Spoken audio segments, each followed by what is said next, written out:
sometimes we've just got to turn all those things off and read a bloody book.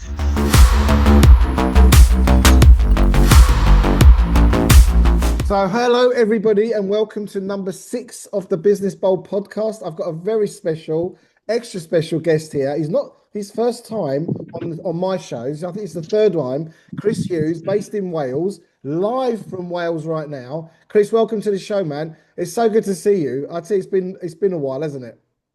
Absolutely, Erkan. Lovely to be here and to try and demonstrate that there is some sunshine here in Wales, It looks despite amazing. everything Mine's a screen grab. Yours is real. here. So, Indeed, indeed. just tell us whereabouts in North Wales, just so we got an idea.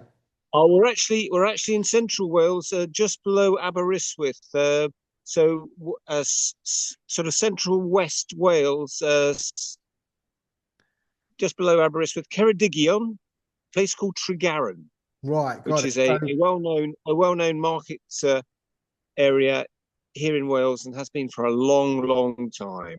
So listen, So lots of history. this show is called Bold, yeah, Business Bold, and it's about bold in Yeah, business and life, right? And by business, I mean what we do in our economic world and what we do in our private life, and looking at the bigger global agendas and events and how they affect us. I think what brought us together was, well, originally was B Collaboration, probably 2017, 2018. At the time, you it were was. a debt consultant and you was helping businesses, acquire their debts from people that owed them money or organizations that owed them money. We'll get into that. And then through COVID, Indeed. life changed. And I think on that basis, I think we're going to call this show Life by Design. And I think we've Yeah, both designed the current life that we have. However, that life comes with massive privileges, massive amounts of satisfaction and fulfillment, and I would also add challenges and difficulties. absolutely. It's not all one-way traffic, that's for sure. No. You know, buckle up because here we go. Buckle up, buckle up. So here we go, guys. I think there's going to be some fantastic lessons to take from this. So just before we get into how life is now, when we met, Chris, what was life looking like for you? You were back in, if I remember right, Bournemouth, weren't you, I was, back in the day? having been brought up down that way, basically, and living down there for a number of years. That was my local patch. I've been lucky enough to work in most of the UK, but yeah, that was where I was based, and uh, technically, I was trying to get Debt Collection Dorset, Debt Fighters as a national sort of brand as well, up and running, because I'd spent 30 years working in sort of accountancy, working for some large corporates, quite soul destroying, to be honest with you. Well, your face, And Chris, your face says it all. You look back at you like working for the, and we're talking about this kind of like, and a 30-year career is not a short time. It's 3 decades of living life a certain way. And I think indeed, you've demonstrated what it is to be bold and how to take your life on your terms. So what was the kind of the key points that kind of got you to say that exit this way? 30 years in finance, getting into maybe, I suppose, getting into running your own business and being a debt consultant. But then after that, how would you describe that journey? I suppose I think we all sometimes feel that we could do better for ourselves, not being told what to do all the time.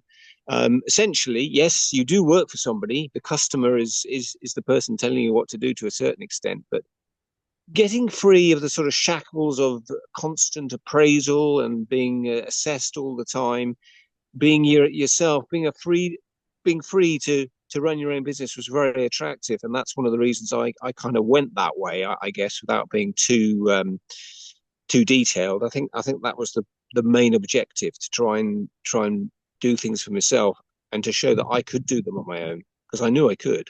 I mean, one thing that I always tell people, being a business consultant coach, is I don't do corporates and I don't do government like a prostitute. I don't do, and I'll tell you why, because to me, the thought of working for big corporates just turns my stomach. And even worse is working for the government. When I work for owner operators, entrepreneurs, they're real Yeah, people. They have real lives. they treat their staff often the case is like they're small family units. They're small structures for fulfillment. They get together, they pool their resources. People's lives are part of that business. People have to take sick days because one of their kids wasn't well, or they've got to go to a hospital, or they got a wedding, or they got a funeral, and it's a lot more personal. People are more involved in each other's lives that way. And I felt in corporate, there's one term about corporate that just turns my stomach is HR department, human resources. No, human remains. Human remains, is that what? So Yeah, yeah. honestly, just the thought of talking about people as resources, it just says it all, doesn't it, really? Indeed, indeed. So what so It what were your red flags? What was it? When was it the writing was on the wall? How did that come about? I think the thing was, I think a lot of change was going on within all the businesses I've been to. Had been either they'd become um, kind of self-service centers, and various centers for various businesses. They'd either joined it all together, and then 5 years later they decided, well, actually it'd be much better if we all spread apart again. What is the point? It was a constant merry-go-round, I thought, where things would come together, then they'd go their separate ways, then they centralize everything again, and then take it apart. Is that It because seemed like is they that were doing because fun. is that because consultancies come in and say, "Hey, you're doing it all wrong. You got to do it like this," and then Yeah, yeah, different yeah, management, um, generations come in, and then they got new thinking. They go, "No, no, we had it right back then. We got to do it." I guess yeah. that's part of It's big. constant change, and it's Yeah. change for change's sake. Although everyone thought they were doing it for the right reasons, I sometimes went against that and said, I don't think it really is the right reason. Hmm. It was always about cost. It was always about trying to minimize jobs. We're seeing that with this wretched AI and goodness knows what, which we can always talk about. But I think then it was to try and streamline a lot of organizations. So do you And think it was the stated reasons, and then the real reasons were cost cutting, yeah, rationalization? And I I think guess the when hit. mergers happen as well, that's a reason to, what's the word for it? Rationalize the business and kind of take out the fat. That's another horrible term, isn't it? Um, And I worked across Europe with this organisation where they were basically going around closing every office. Finland office, Helsinki got closed, Paris closed. It was ridiculous, and all these people were out of work. Whereas, you know, they tried to paint it that they didn't necessarily work effectively, or they're always out for long lunches or whatever it was. It didn't seem particularly fair to me that was the rationale for doing it, when really I think it was about trying to cut costs and increase but if we profit. think about it, I mean, the corporation is there to maximize shareholder value. It's not about Oh, absolutely. keeping jobs. It's not about, it's not even about innovation or anything like that. It's just a matter of what do we need to do to keep maximizing shareholder value and creating, I guess, profit, at the expense of many other things. And I That think, is it. Yeah. yeah, that is it. And And, I think there's also, we live in a, infinite, I mean, this is something we keep forgetting, but we live in an infinite growth debt-based economy. There's not enough money to pay off the debt, and you're a debt expert. You've got probably that better than I do. And well, yet, well, everybody wants to there isn't grow. actually there isn't enough money. Full stop. There There's isn't. nothing to back it. You know that, don't we? They Yeah, just print it for the fun of it. it's not even pretty. It's not even pretty. It's like Yes, zeros and ones, it and doesn't even exist. you've got organisations creating money out of nothing and loaning it at interest, and we don't pay it. They take your assets. It's just money on a spreadsheet. It's just figures on a spreadsheet, Erkan. It doesn't Yeah, even exist doesn't even exist. physically. So okay, right. Let's No. just part that bit. So what I think it was over COVID or just before COVID, or when did you start thinking about selling up in Bournemouth and starting this? So let's just tell us what you've got going on in Wales, just so people can kind of get a grip of that because it Okay. is quite So ambitious. so we took on from Bournemouth. We took on a 4 acre site with lots of growing opportunity. Having already done quite a bit of growing down in Bournemouth itself. So I thought, I'm very capable at doing this. I'll be all right. Um, the actual situation when you move here is quite a bit different. You're not quite as capable as you think you are, and I had an awful lot to learn. But I think over 5 years I've learned it. We can park that and come back to that.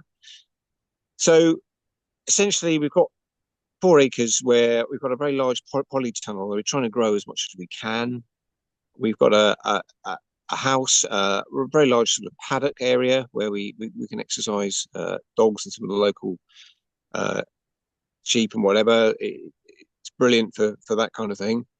And we've got a barn, a two bedroom barn conversion from 1851. The barn, it's currently advertised on Airbnb, but I've moved it to Simply Owners, which is this rather different booking entity where you don't actually pay for any booking agent fee, which is something I'm trying to really get into and encourage people to come back here, booking through them rather than Airbnb.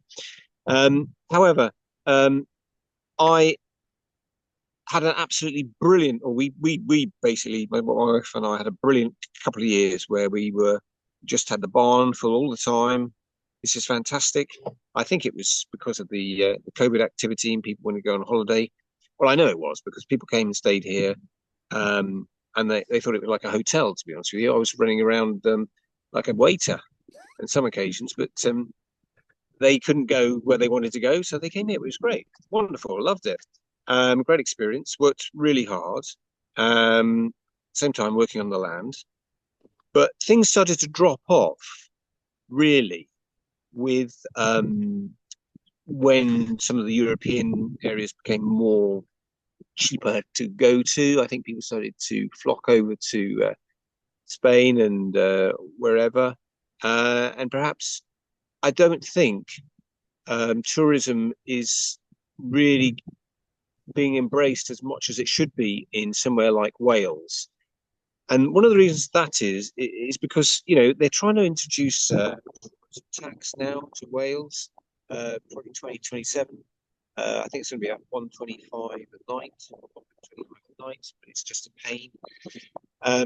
Additionally, they're also, I can see the point of this, trying to restrict the number of holiday homes that are creating sort of ghost towns, which is fair enough. But the methodology to do that is to increase council tax on second homeowners in order that they sell up, obviously, to local people, so they move back into the area. And my particular property is an annex, so it's part of my house, but I still get charged, obviously, council tax one time. But they've actually tripled council tax in some areas where they're trying to get people to sell up, and it's caused quite. I think it's driven people away from the holiday market, and that must have a net down effect on the whole region because not so many people are visiting. Yes, we've still got people coming to the area, but to me it doesn't seem as busy as it was, Mm. and that's a great shame. Um, I think yes, we've got to get the balance right between towns full of Airbnbs and holiday accommodation and people that actually physically live there. But I think we're going too far the wrong way, and I think the Welsh government itself is probably shooting itself in the foot. If you're with me, Well, that's how I feel. I'm kind of with what you're saying. I mean, to me, I'm just thinking whenever the government and local authorities do anything, I kind of have an inner ear that these are probably somewhere linked to global agendas. Somewhere it's linked to Indeed, climate change, or it's, and a lot of yeah, these global agendas land in our lives in the local authorities and the local districts and councils.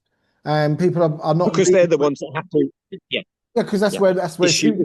exactly. So the big Yeah, agendas are way above, but where they end up is in administered by local authorities, and they are making all sorts of they're doing all sorts of things with global agendas in mind that have basically nothing that benefits the local people. Did you get that? I don't know if you. I think that's spot on. Yeah, Yeah, I yeah, absolutely get it, 100%. yeah. Yeah, So, so it's this is actually it's you've played straight into my web of what Business Bold is all about.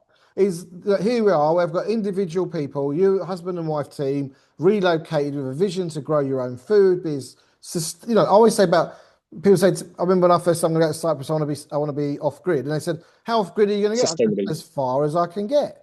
As far as I can get. Now, I haven't actually managed that at all, really, in any real way. I've done a bit of growing and developed my skills, but I'm not off grid yet. But essentially, the vision and the boldness was to go and live life on your own terms, life by design. And here you Yeah, are dealing with local authority issues, council taxes. I'm sure there's also all sorts of other planning peels. issues Yeah, and all sorts of things that you get yeah, embroiled in. And I imagine it's like it's those global agendas that are impacting you in your two household people's lives. yeah. Essentially, you can't get away from um, the the way in which everything's becoming so under the microscope. You're still stuck with this local authority thing. You're still stuck with the way in which you're becoming uh, more of a, I don't know, really uh, an electronic piece of equipment. It's just bizarre that we can't break free. We can't break free of this system. Um, you know, are we? I keep thinking about currency and the way that's being treated. I mean, it seems to me in Wales that people still use a lot of paper money, which is great. But I do feel that we are straying a long way away from that. It's not necessarily the end of the world to go completely electronic. I understand, but it can have a real big drawbacks. Real big drawbacks. Well, when you say completely electronic, you're not talking about just debit cards and those kinds. You talk about central bank digital currency, I assume. I am. Digital currency is how I feel things are going. Yeah, Sorry to make that clear. Absolutely, yeah. absolutely. Well, You know, I mean, again, we want to be understanding that so this is the thing, guys. If you're not that familiar with a central bank digital currency, we're not talking about credit cards and debit cards. We're talking about no, programmable money. That basically every penny that you spend is tracked and monitored. Your spending can be limited or curtailed. You can be stopped from buying fuel or food or travel, depending on what your social profile is or your social credit score. And it kind of links into a lot of other restrictions. I mean, I think if we go down there as a species down that road, I think the writing would be on the wall, I'd say. I mean, you'd want to be properly off grid by then. well, this is the risk, isn't it? You've got your number. My number is 123. 123. No, you can't have anything today. Your digital personality has been stopped for whatever reason, and they could have the power to do that. This is absolutely truly frightening. Yeah, I mean, this is not even You know, conspiracy. World Economic Forum has no, stated this no, clearly. no, no. And they make it like, oh, it's a really great thing. We can stop people driving their cars or eating red meat or smoking too much. Yeah, And exactly. they always sell it as a benefit, as a stated intention, as a benefit. But then also it can stop you traveling or buying medicine or doing a whole host of things that you would, and every bit of that programmable money is charged. So that £5 note that is cash circulates the world as a £5 note. But the digital central bank currencies, that £5 note would diminish and diminish and diminish and diminish. Just like when we use your credit card or debit card, you spend a fiver, but a bit of that fiver goes to the banks. A little bit goes to charges and costs and terminal rentals and all the stuff that goes with it. I remember it would have been 1985, 86 when we first put PDQs in our businesses. I said to Dad, "Look, Dad, we Yeah. don't have to just worry about cash. We can just take, and people won't care about their spending so much." I thought it's such a great thing. And now I look back, I'm like, I Mm, remember we used to sit there on Saturday and count the cash. It used to take bloody yeah. ages. And then Yeah. slowly, slowly, the cash and the checks started disappearing, and there was nothing to bank at the end of the day, and all of that used to go processed with all the fees that went with it. And I was saying to myself, "Oh my God, what did we do?" But we weren't aware. Yeah. I used to help my mum in her business count the cash at the end of the day. Sometimes it was really I It used was to, lovely to get your hands on something, wasn't yeah, it? it was like you felt like it was also like when you paid people's wages, you put their money into a little brown bag, sealed it, put their name on it, and gave it. And it's like they had their money. They didn't have to wait till the end of the month because we used to pay weekly back then. Yeah, we've got So to. all these agendas, these things that we think are progress or it's modernity or it's we're doing it better now. I look back at it all now as banks agendas, global agendas, and it's just taking a bit more and a bit more and a bit more out of us as a collective. And yeah, we become more the digital personality, whatever you want to call it, online. It's going so far down that road, Hmm. and sometimes we've just got to turn all those things off and read a bloody book. Well, I think there's reading a book. I'm with you. I've got one that I've been rereading. I'm lying. I haven't reread it yet. I've reread it before, but I put it in my bag that I go to the beach with, and I keep taking a different bag 'cause I keep idiot. Anyways, Okay, I'm I think kind of reading like and be sorry. I'm kind of like that myself. All right, I'll give you that. Yeah, I forgot the name. And I think for me at the moment, what's really making life special is, and I was saying this to Claudia on the last podcast, is riding my bicycle and Yeah, going down to the beach and swimming. And I went up one of the mountains here in North Cyprus called Kantara Castle. It's up on a mountain at the top, and it's just so beautiful and so stunning. And when you get up there, all you can hear is the noise of the mountain and the trees and I don't know if they're crickets or whatever, but that kind of it's that kind of Carter's. it's Yeah, yeah, humming, it's humming, you know. yeah, yeah, yeah, yeah, yeah. Love So, it. so how Yeah. so how has life been? I mean, what's the great bit about being in Wales and growing food and I'm sure it's not Oh, easy, it's but just it's it's really just rewarding. it's just so phenomenal to get up in the morning when it's not pouring with rain, and then just seeing everything. In fact, no, the rain is not a problem. It's liquid sunshine, as we call it here. It really is. It makes you feel great when you look out over the hills and you see everything. It's just marvelous. And you know, there are mornings where I'm in lots of different jobs. I didn't want to do this office stuff from evermore, and I've been doing a lot of different jobs. I've been working in forests. I've been doing tree surgery. I've been doing all sorts of things that I never thought I would do. And I'm glad I've done it. I'm glad at my age I've done things that are different than, sitting there doing spreadsheets all day long. I really am glad I did. I feel so much better. And now I've got involved in dementia care at the local authority here. Uh, my mother was sadly diagnosed and died back in 2017 um, with Lewy body syndrome, and I've become quite involved in dealing with some of the local dementia patients, 30 hours a week or so, and it's been very rewarding. I can tell you, it's really something that I feel I can give back something. It's not all about making money sometimes, guys, is it? It's about feeling good about yourself. Yes, you've got to make enough to get by, but it's sometimes about giving back. And I'm really pleased that I've done something along those lines. Yeah. What have you? Yeah. I mean, in terms of the dementia care, I don't think it's been that long, has it? It's only been a short period. I spent 2 years or so looking after my mum back in 2017. I kind of gave up work. That was one of the other things that took me in a different direction pre 2017. I kind of had a bit of a different direction 2015, 16, but I really have only been working and training in this area since last September. Right. So But I've that's learned an still, awful lot. yeah, I was going to say, what has it taught you about the human condition? I'm not talking about dementia per se, but what has it taught you about humanity? I think it's taught me that we're all very fragile. We're all very vulnerable, and it can affect any of us, of course. But it kind of makes you feel a lot more grateful about what you have got, whether it's perfect or not. It's a lot better than some of the things I've seen. Mm. And it does make me feel that, I'm tremendously lucky. I absolutely.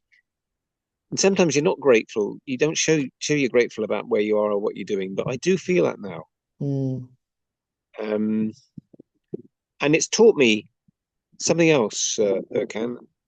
Sometimes I've been accused of not being very good at this, and that's something you addressed in one of your earlier podcasts, which was listening.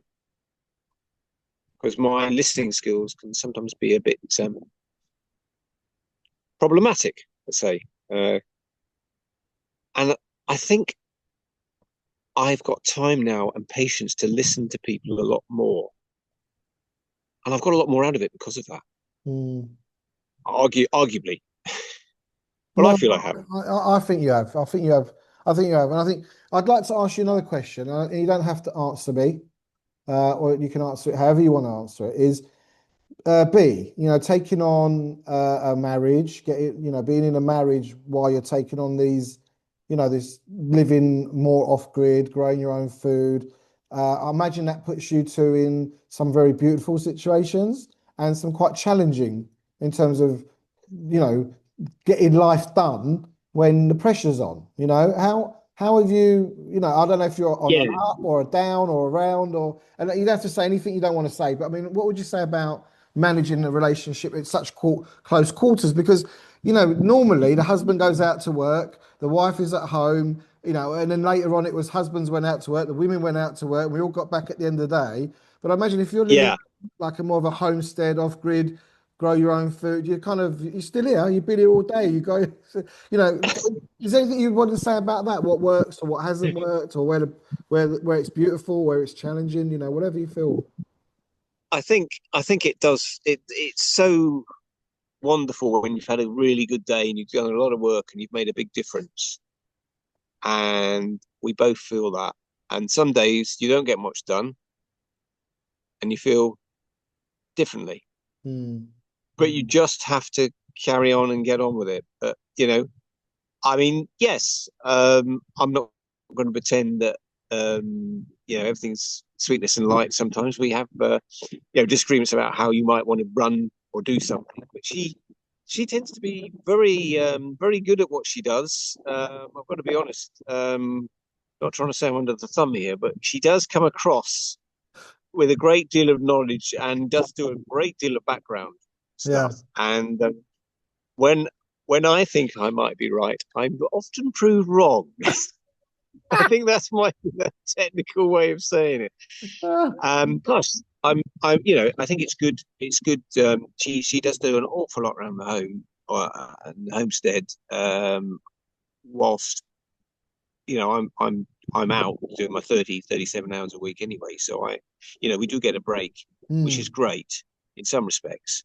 Yeah. Um, but we do make time for each other. We do still really get on. It's winning because I think location helps a great deal. I imagine it does. 'Cause at the end of the day, you get to sit back and I've got the beaches here and the mountains Yeah, as well, and it doesn't matter what it is. When you get into nature, we are nature. We're part of nature, and it's kind of I feel like it's where I feel peace the most. I mean, this morning I was swimming in water very similar to this. Because yes, because it's where and it's just so like it's like therapy. I can feel all yeah. the stresses just evaporating, and my body just feels light, and it's just fantastic. I mean, I was going to ask you another question. I mean, I asked you about dementia, what you got from that, and this notion of gratitude and how fragile life is, and we often forget that, and we can be quite we can be quite brittle with each other as human beings. Brittle's the word that comes to mind. But what have you learned about Airbnb? I don't mean Airbnb the company, but having I had a friend of mine years ago.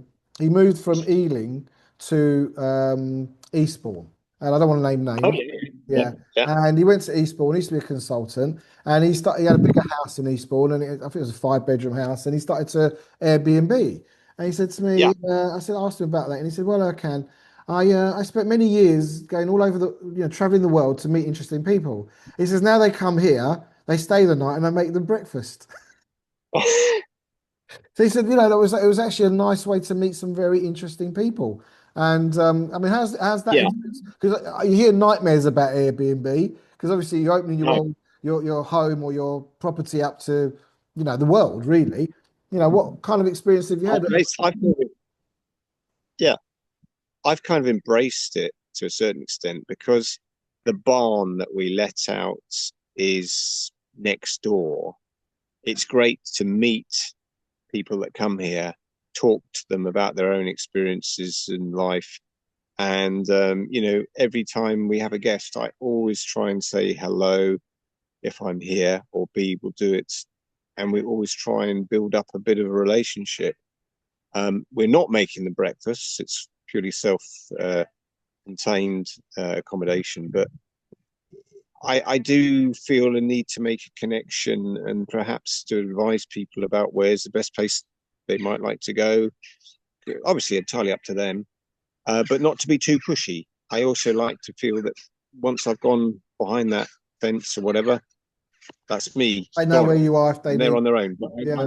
I like to do this. I like to be able to ask them about, you know, what they hope to have when they come here, and it's just a great thing to do. And I think I've gained quite a few return customers by that kind of customer services, if you like, Yeah, no, I think that's approach. taking a genuine interest in what you're doing. I think what I also Yeah, noticed is our multi-skilled you've become. You're growing food, and I'm sure there's a lot of things to do on the land that got nothing to do with food directly as such. But you got to imagine there's trees to deal with, there's fences, there's da da da da da, and then yeah, yeah, yeah.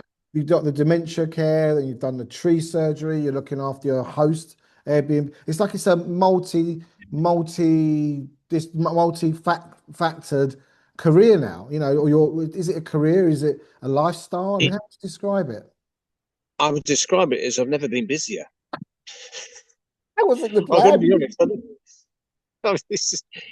It's crazy. You know, I used to think I was crazy busy when I had all these reports and meetings to go to all the day long. But this is far busier, but it's far more enjoyable. Yeah.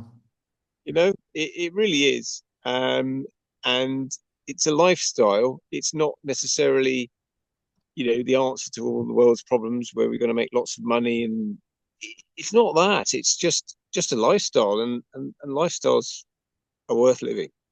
Some of them are worth living, and this is great. I mean, listen, I've got a garden here. I've started taking interest in the garden again because just life changed in a way. And I go around and I water things, I prune things, and we've got a lot of citrus fruit here. Mm. We've got lemons and oranges and satsumas or tangerines. I don't know what the differences are. We've got a vine, and the vine has got grapes on it. And I went around and cleaned them all up and tidied them all up. And it's like, Lovely. at it. And then when you physically, something about using your hands physically and touching the dirt or touching the Indeed. there's Indeed. something very humbling and fulfilling. And I love it when I go. Usually I water at night because it gets hot. You can't really hot water in the day, and then that night you can smell the earth. Yes. That smell of the earth. There's a smell of we've got a pine tree here as well. So and we've got we've got jasmines as well. Is it jasmine? Yes. Yes. Yes. That's the smell of Cyprus for me. Is that when I'm taking the bike out and I'm riding along, I go past, honestly, I go past the fig tree and you can just smell Yes. the fig leaves and Yeah. the fig trees. Like Well, because you're breathing in, because you're on the bike, you're breathing a little bit more heavy. You're getting a better lungful. That's what it is. Yeah. yeah, I think it's. I've got to say, I've been saying it Wonderful. for ages. It's like aromatherapy. There's a I've got rosemary out the front as well. I every now and again take a twig of Yeah. that and you just smell it and just go, Mm. just feel. I've never felt so alive as I've learnt to feel here in North Cyprus. In terms of, I'm not saying you can't do that anywhere else. You can do it anywhere where there's nature, but there's something that connection to nature. It kind of slows time down. Yeah, it does. It does. And just to add to that, I know I'm cheating because I've got the polytunnel, but I've got lemons grown in there, and That's not. some grapes. That's not But cheating. That's like being in a boat and having a sail. It just makes it sense. is the polytunnel. But I think for me, one of the most simplest things that I like to smell is, and this is going to sound a bit corny and not very interesting, but it's fresh carrots. Mm, Carrots never smell in the shops. They smell wonderful when you get them out of the ground first time. mm. Absolutely wonderful. Yeah, Just amazing. Just yeah. amazing. Well, I get that about herbs. You know, like when you get a bunch of Yeah, yeah, yeah. coriander, We've you got quite just a few start of them. cutting it, or parsley, and Yeah. it's like it's alive. It's like it Yes. infuses into you through you breathe it in, and I'm sure that's doing some good in some way. It must be. It must be. Well, on the water I take to work, I usually put some spearmints, fresh spearmints from the garden in there, and it just makes it incredible, you know.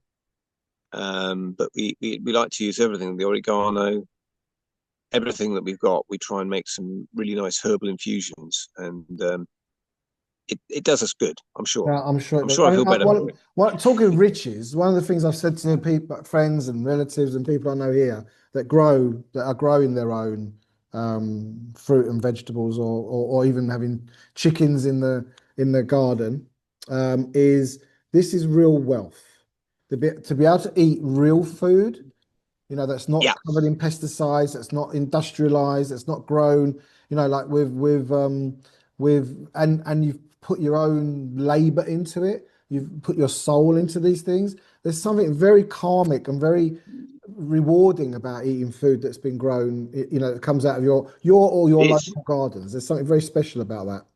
It is. And no disrespect to anyone doing that. I think that's amazing. But we've taken it to the next level because what we've done is we're actually using some organic seeds to grow our food, and then we are taking the seeds from the fruit or the vegetables that we've grown and regrowing them the next year. So we're using the same seed, the same plant. We're trying to keep to that rather than going back to the shop and buying more seeds that may be altered in some way. We're trying to really get back to the organic stuff to grow from the original organic You'd call that veg heirloom. that we They're called heirloom seeds or something like that, isn't it? It's an heirloom. eat. It's a basic. Anyway, It's the yes, proper natural seed that replicates and yes, replicates. Because I indeed. remember. And we Sorry, carry on, mate. drying them out and whatever takes an awful long time, but it's one of B's specialities. But it's so worth it because Mm. come the next year when those tomatoes come out and you cook those and make your own pasta sauces and you bottle it. We've been canning and bottling our own food from the veg that we've grown for the last few years, and we're getting a lot better at it. Right? Yeah, I know. I got it. It's I've got great. It's strawberries. great. I've got strawberry jam in the fridge. I have Yeah, tomato jars of cooked tomatoes that we did ourselves, and I've got orange and lemon cordial in the fridge, and fantastic. I've got grape juice in the freezer and orange juice in the freezer. I mean, that's the thing. It is very labor intensive. It does take Oh yeah, it does take a long time, doesn't it? I mean, but so rewarding. it's definitely worth it. At the time you might think, "Oh, this is taking me a long time," but when you get to that stage where you see what you've grown, it just makes such a big difference to I life think and everything what else. I'm going to review that. It doesn't take a long time. It takes a long time in terms of industrial time, but if you're in nature time, it doesn't take long at all.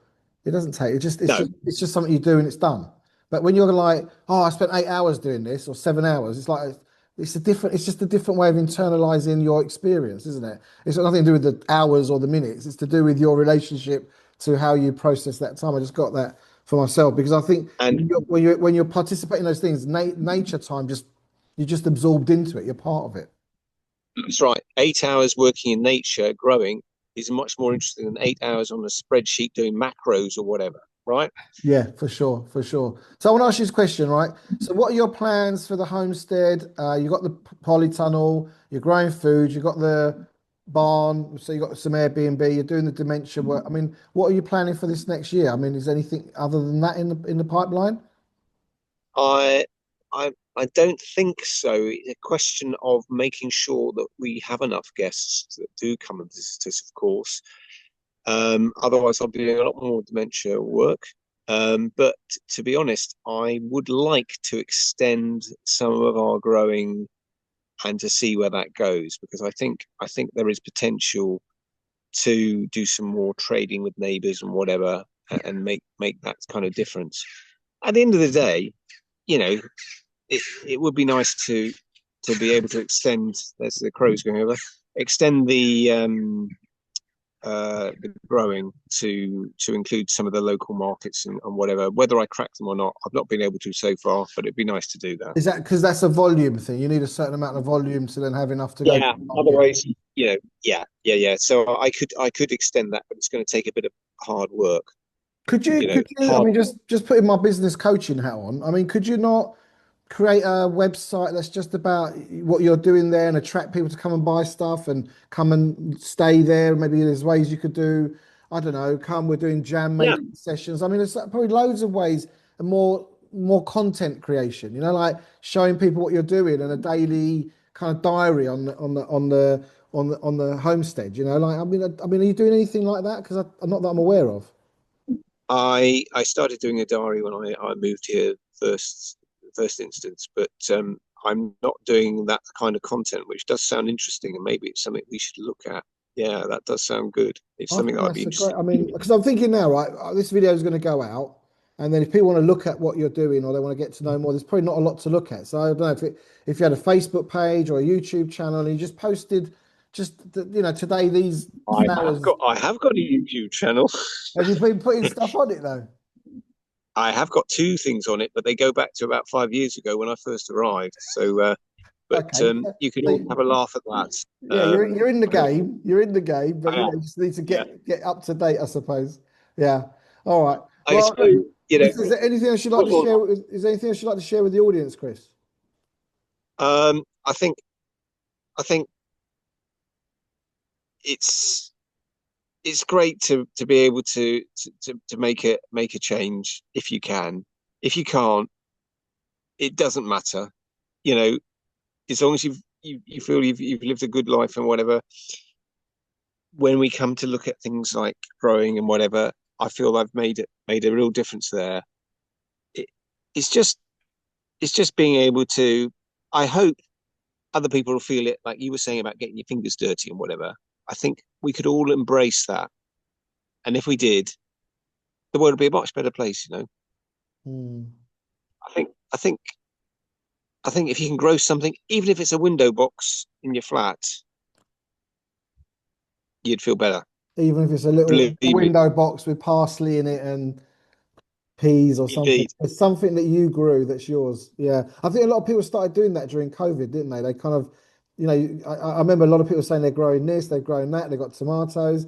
And then, I don't know, COVID kind of, and everyone went back to Sainsbury's and Tesco's and there are other shopping malls available, you know? Yeah. Yeah. They did Uh, indeed, but yeah. yeah, it makes a big difference. Yeah. Listen, I want to say thank you. It's been great having you back. I mean, I think it's the third time we've been on a show together. And I do plan to come and visit you. I have said this before. It'd Um, be great to see you, and it's great to be on Bold, to be included on Bold, which is something new for me. So that's great. Yeah, you're welcome to come back anytime. I wish you all the best. Audience, this is a special podcast for me because it's about living life on your own terms. I think that does take a massive level of boldness, and it does involve business and life. All of these projects do.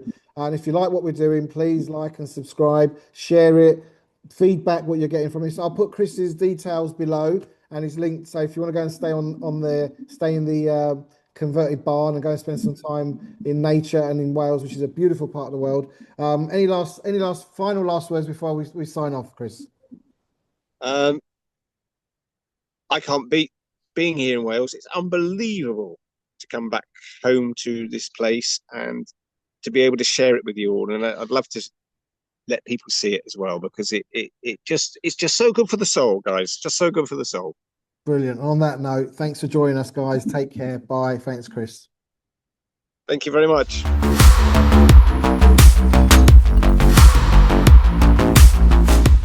And cut.